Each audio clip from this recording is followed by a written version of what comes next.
Assalamualaikum warahmatullahi wabarakatuh. Kami dari kelompok 3 akan mempresentasikan dengan tema sistem penyimpanan disk. 1. Struktur disk. Disk drive dialamatkan pada array satu dimensi dalam bentuk blok logik, di mana blok logik merupakan unit transfer terkecil.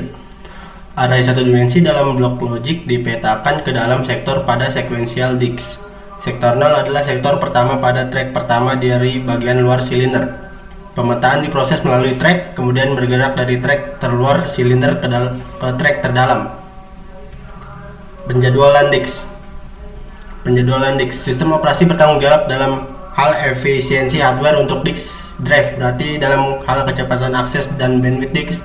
Waktu akses secara umum terbagi ke dalam seek time, yaitu waktu disk untuk menggerakkan head ke silinder untuk mencapai sektor yang diinginkan. Rotational latency, waktu ditunggu disk untuk berputar mengelilingi sektor ke head disk.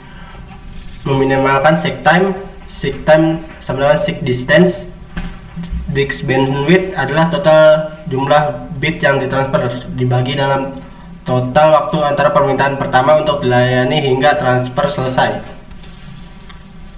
Penjadwalan disk lanjutan. Terdapat beberapa algoritma untuk penjadwalan permintaan layanan disk input atau output.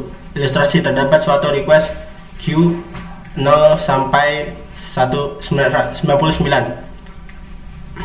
head dengan head pointer 50. Penjadwalan disk dengan metode first time come first serve (FCFS). Penjadwalan disk FCFS melayani permintaan sesuai dengan antrian dari banyak proses yang meminta layanan secara umum. Algoritma FCFS ini sangat adil, walaupun ada kelemahan dalam algoritma ini dalam hal kecepatannya yang sangat lambat. Contoh algoritma FCFS.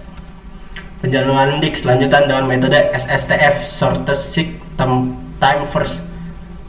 SSTF merupakan algoritma yang melayani permintaan berdasarkan waktu pencarian atau waktu pencarian paling kecil dari posisi head terakhir. Karena waktu pencarian meningkat seiring dengan jumlah silinder yang dilewati oleh head, maka SSTF memilih permintaan yang paling dekat posisinya di disk terhadap posisi head terakhir. Contoh penjadwalan algoritma SSTF.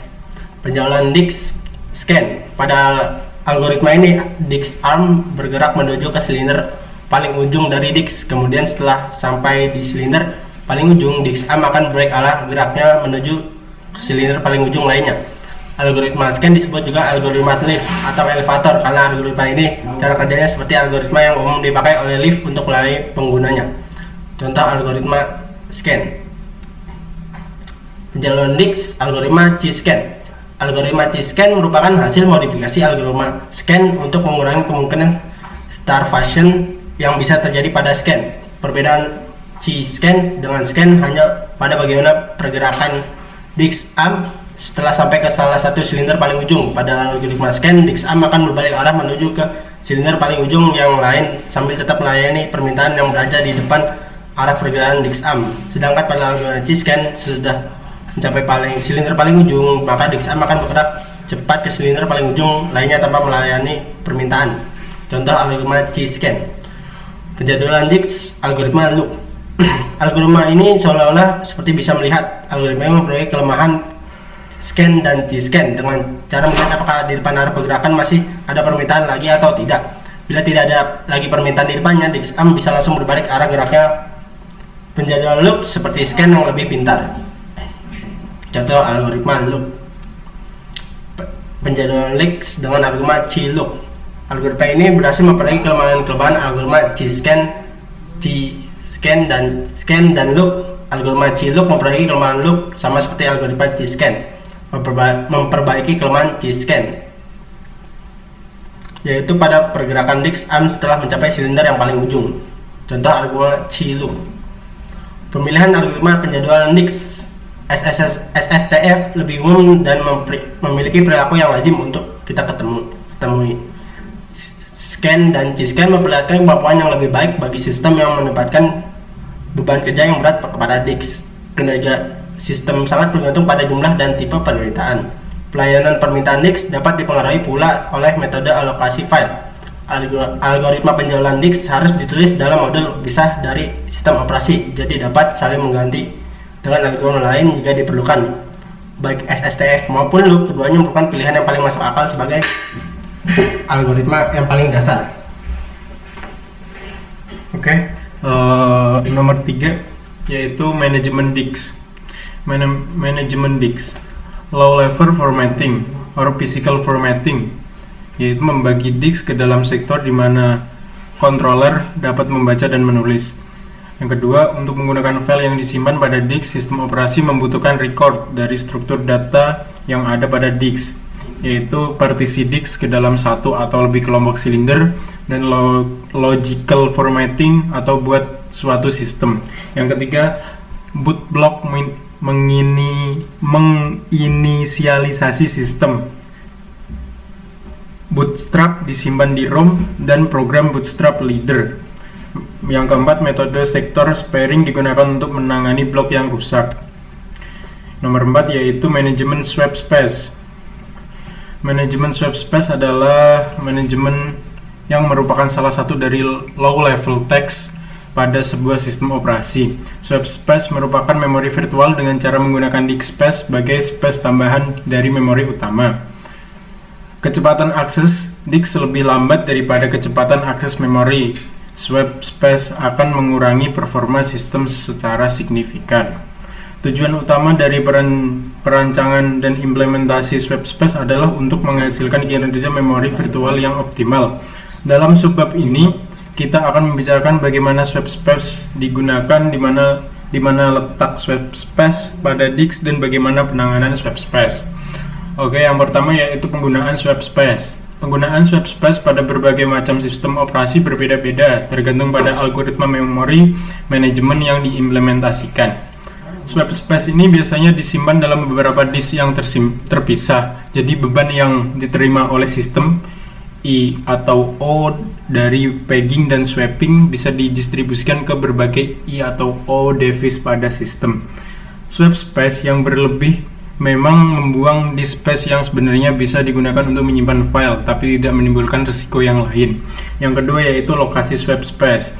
Lokasi swap space itu ada dua tempat di mana swap space bisa berada. Yang pertama yaitu swap space diletakkan pada partisi yang sama dengan sistem operasi, dan yang kedua swap space diletakkan pada partisi yang berbeda pada sistem operasi.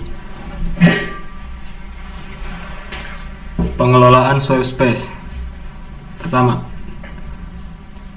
dalam 4.3 BSD, swap space dialokasikan untuk proses ketika sebuah proses dimulai. Tempat yang cukup disediakan untuk menampung program, dikenal sebagai segmen teks dan segmen data proses tersebut. 2. Kernel mempergunakan swap maps untuk melacak penggunaan swap space. Ketiga, pada Solaris 2 terjadi perubahan besar. Pengalokasian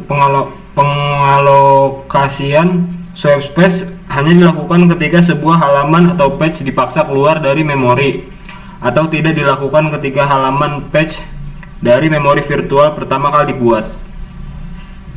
Keempat, perubahan ini memberikan performa lebih baik kepada komputer modern yang sudah mempunyai memori lebih banyak daripada komputer-komputer dengan sistem yang sudah lama dan lebih jarang melakukan paging. Kehandalan disk. Disk memiliki resiko untuk mengalami kerusakan yang dapat diakibatkan turunnya performa ataupun hilangnya data, sehingga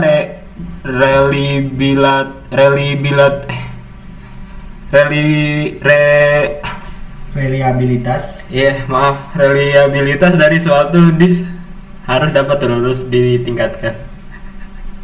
Berikut ini adalah beberapa macam penyebab terjadinya hilangan data. Yang pertama, ketidaksengajaan dalam menghapus. Bisa saja pengguna secara tidak sengaja menghapus suatu berkas. Hal ini dapat dicegah seminimal mungkin dengan cara melakukan backup data secara reguler. Hilangnya tenaga listrik. Hilangnya tenaga listrik dapat mengakibatkan adanya korup data. Blok rusak pada disk. Rusaknya blok pada disk dapat saja disebabkan dari umur disk tersebut. Seiring dengan berjalannya waktu, banyaknya blok pada disk yang rusak dapat terus terakumulasi. Blok yang rusak pada disk tidak dapat dibaca. rusaknya disk. Bisa saja karena suatu kejadian disk rusak total. Sebagai contoh, dapat saja disk jatuh ataupun ditendang ketika sedang dibawa. Cukup sekian dari kelompok 3, kurang lebihnya mohon maaf. Wassalamualaikum warahmatullahi wabarakatuh.